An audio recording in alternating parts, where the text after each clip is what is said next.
Hi everyone, and thank you for watching this video. My name is Alessandra Saviotti and I'm currently speaking from Amsterdam in the Netherlands, where I live and work as a curator and educator and PhD fellow at the Liverpool John Moores University. As a long-term collaborator of the association the Arte Útil, I'm very happy today because I'll get to ask some questions to Morten Goll and Muhannad Al-Ulaby. Morten and Muhannad are working or have been working with the Trampoline House in different, let's say, capacities, because Morten has used to be the director, the co-director of the Trampoline House, and Muhannad is a filmmaker who collaborated with the house. First of all, thank you very much for being here with me today. I'll just give a very brief introduction and I leave the word to you because I think it's more interesting if we can hear directly from your voice about the project, the Trampoline House. So the Trampoline House was an art project in the form of a refugee justice community center, which was mainly focused on ensuring a sustainable integration in Denmark. So to do so, it provided a broad range of programs to its guests, such as, for example, an internship programs, education and legal counseling, according to the needs of the people who participated in the Trampoline House. So it comprehended also an art space called Camp, and I hope later we would have the chance to discuss a little bit about it and how perhaps it's evolving due to the collaboration with Documenta 15 and the Lumbung. So unfortunately, the Trampoline House closed down permanently in December 2020 after 10 years due to lack of funding, but the experience is not over. And I'm curious to hear from both of you its evolution, let's say. So I just want to start to ask you to introduce yourself and then tell a little bit about your involvement within the Trampoline House.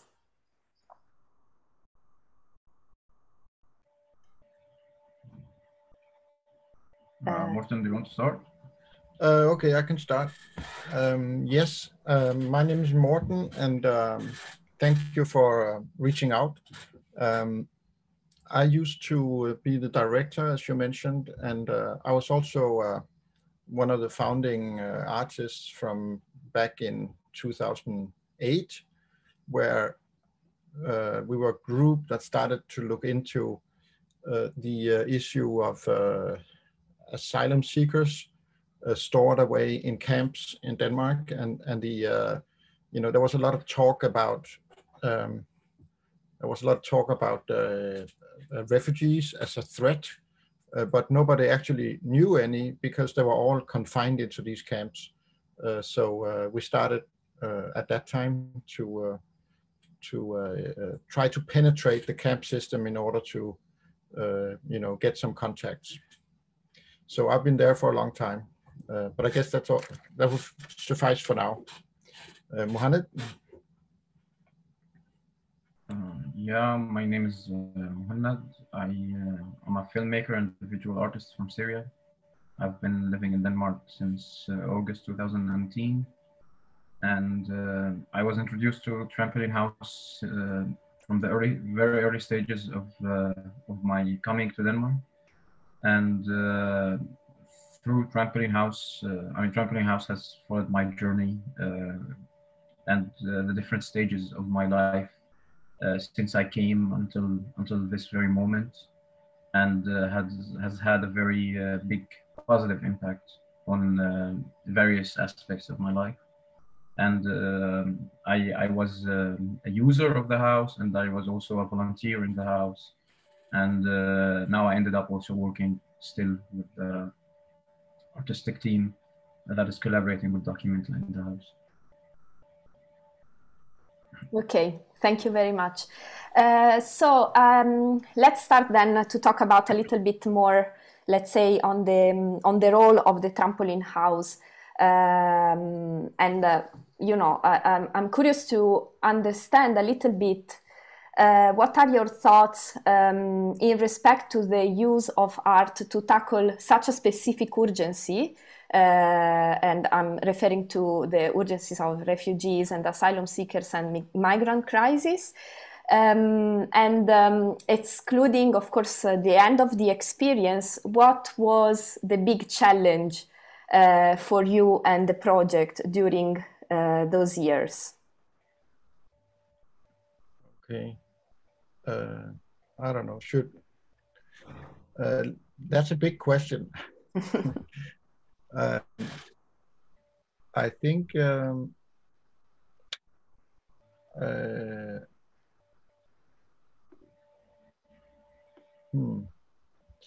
just a minute. I'm glad you sent me these questions because, well, you know, the reason why we started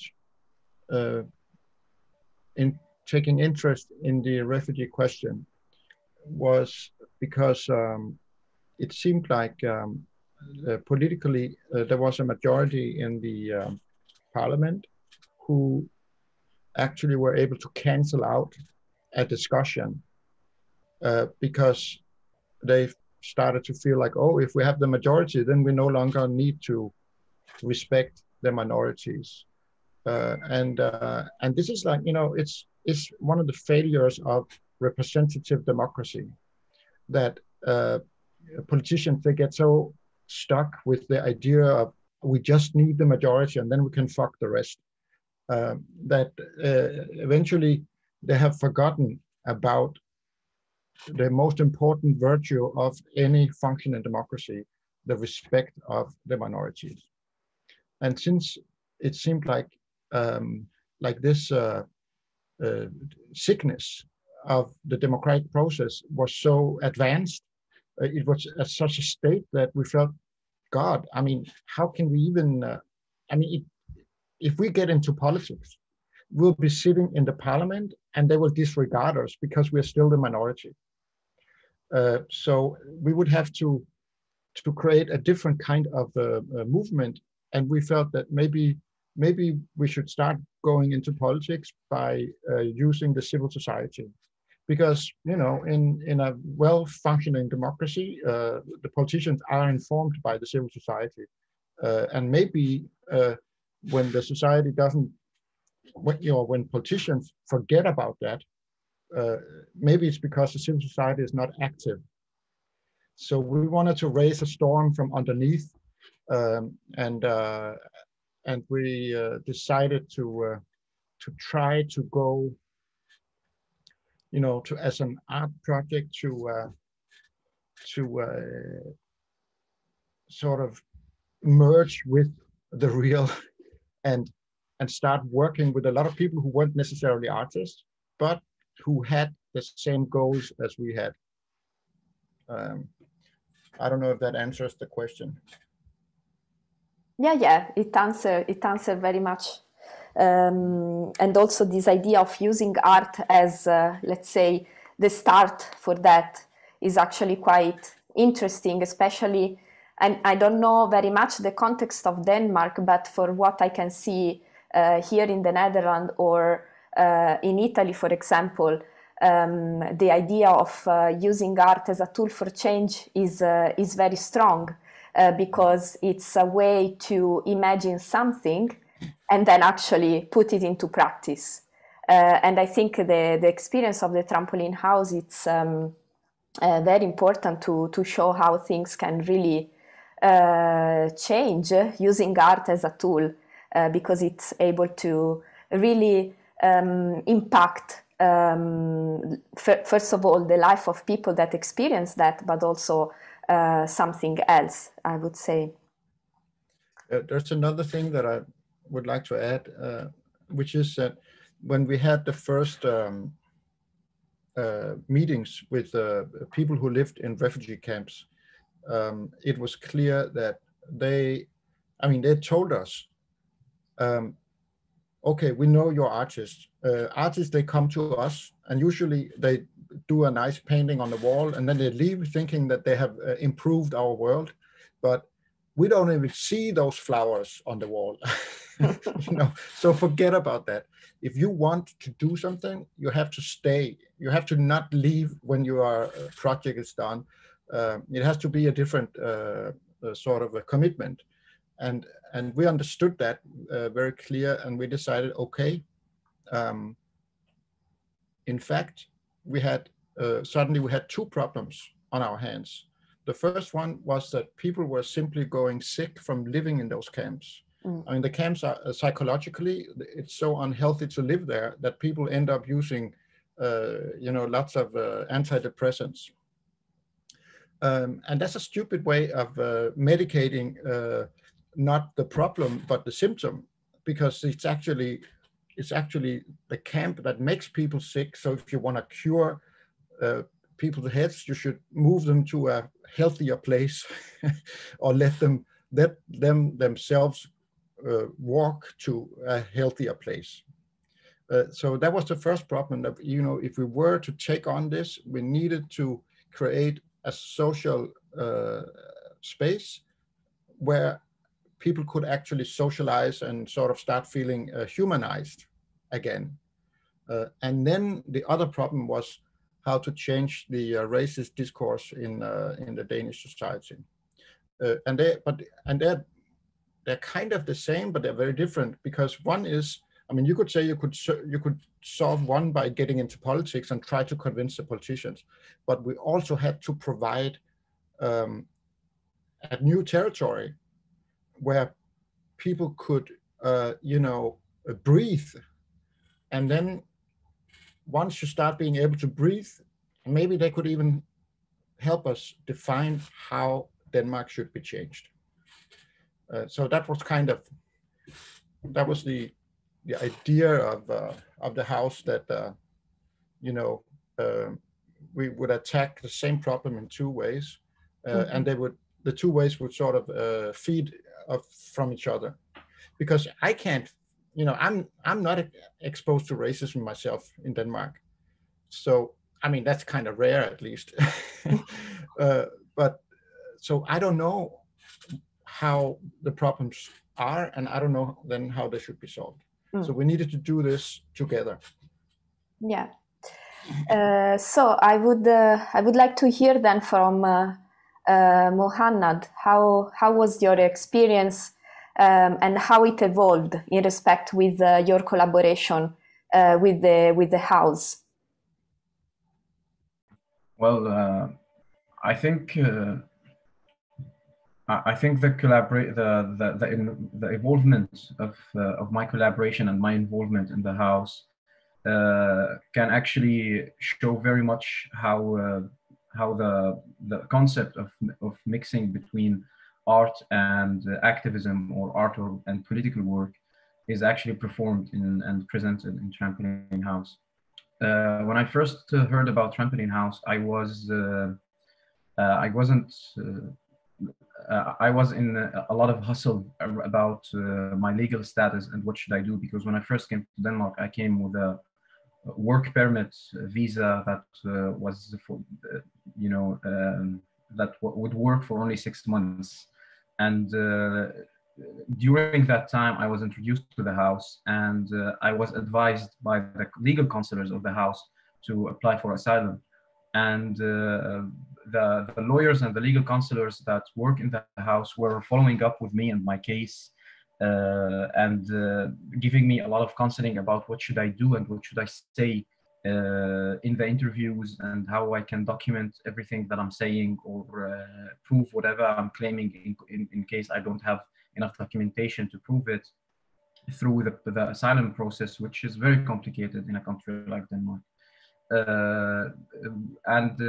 By that point, I only saw the house as an NGO that helps asylum seekers and refugees in a legal within a legal work frame.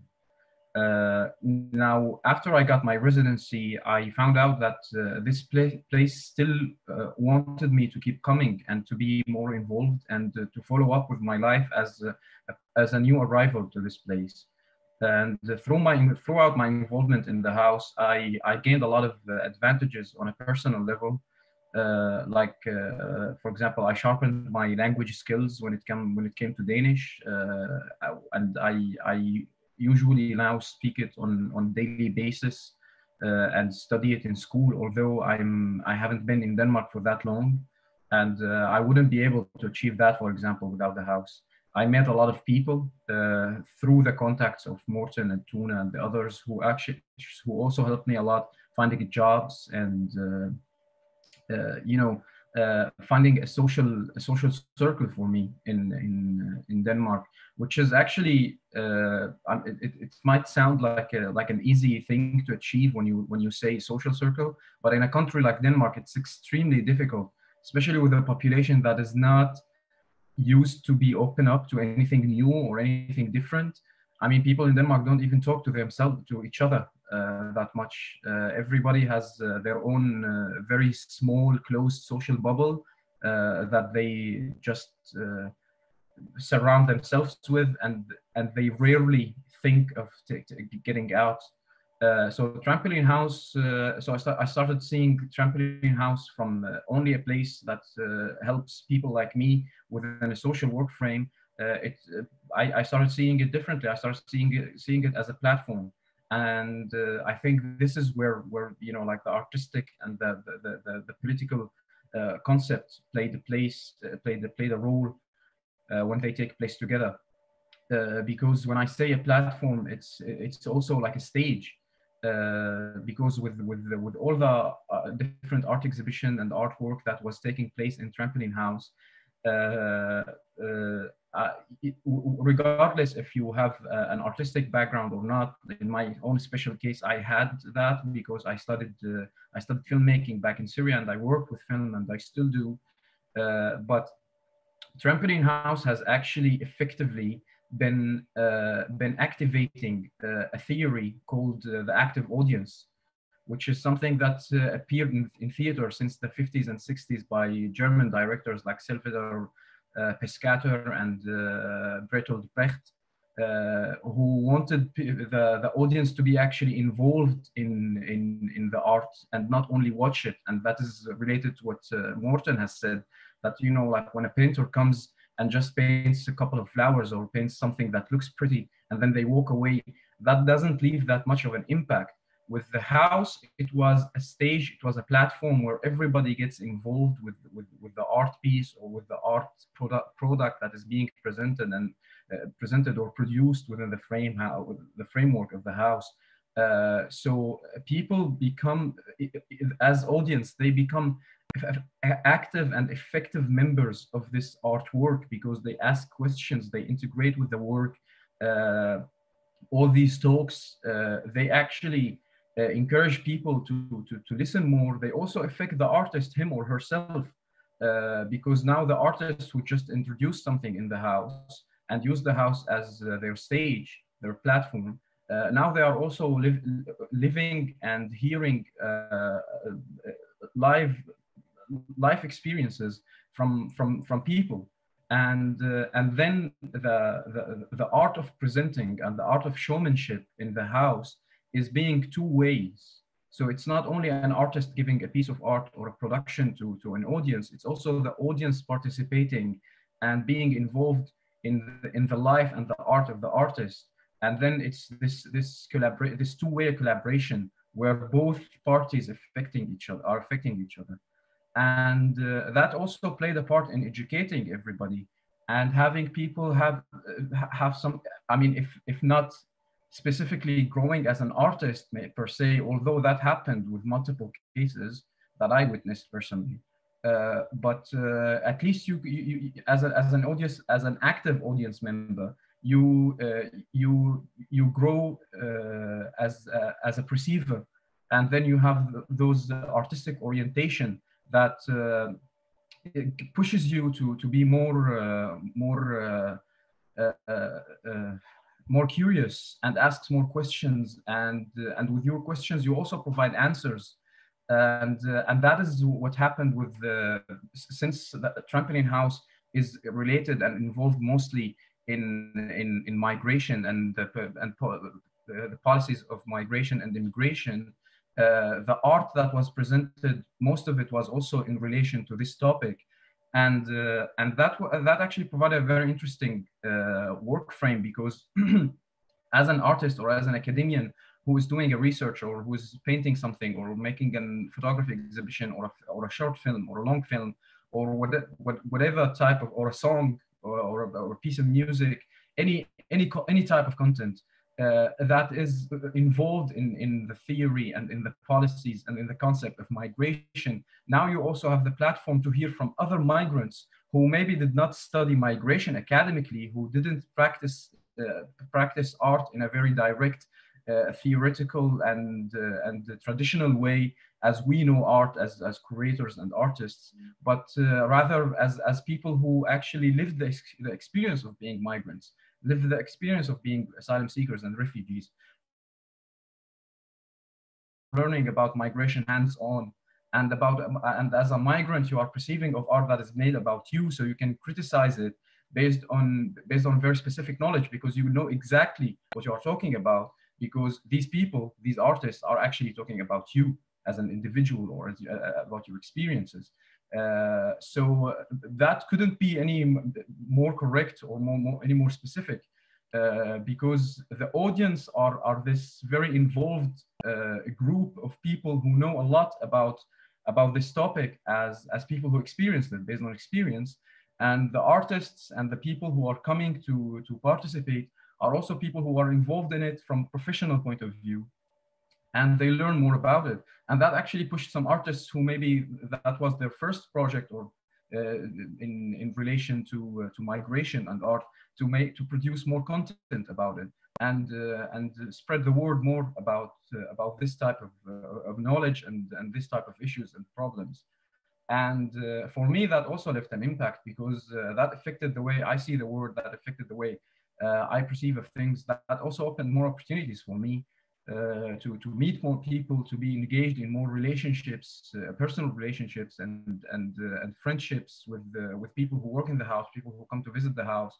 I met some people who became my work colleagues along the days because of the house, using again this platform. And that is, I think that's the best way to, if we have to, like, describe the house in one word, it's a platform, and from that platform, all other idioms and all other expressions that could be related to the house come out of it. And as I evolved as a on a personal level, as a refugee living in Denmark, I see myself now, after 19 months of living legally in this place with a political asylum status. I speak the language on fairly well, again comparing to how long I've been here, because of the house. I got multiple jobs because of the house. I am currently still working with the house on the Documenta project, and I have gained a lot of a very big social circle. Again, it's big comparing to how long I've been here, and that is all because of the house. And it also affected my skills as an artist and the way I look at things, and it evolved me and provided me with more knowledge about my context and about my surrounding. Because when I first came to Denmark, I had a completely different idea about what Denmark is. And because in the Middle East, we have this utopic idea that we perceive the Scandinavian part of the world, with. So coming to Denmark, seeing what actually Denmark is and how it's presented, and the different social segments of this population, and how each segment think and perceive of different topics, especially migrants and refugees, since this is our focus point. That all happened because of the house. So as like, to sum up what I'm saying, it's basically following the house. That applies not only on me, that applies on a lot of other individuals. The house follows an individual's life on an individual level, with their legal status, with their asylum status, with what is ever happening in their life, and then the outcome of the Danish immigration service and what they decided, and then they provide the help that is suitable for this person and the decision that was associated with his or her case. And along the way, you don't only gain the knowledge and the experiences and the safety of knowledge, I can say, that is related to your own case, but you also meet people, you also perceive of art, you also watch and hear and listen to content that can actually make your knowledge richer and your perception of life in this part of the world a lot better. Yeah, thank you very much. It was quite amazing to hear from you, and I think we also touched already let's say the experience or the value that camp had within the organization of the house.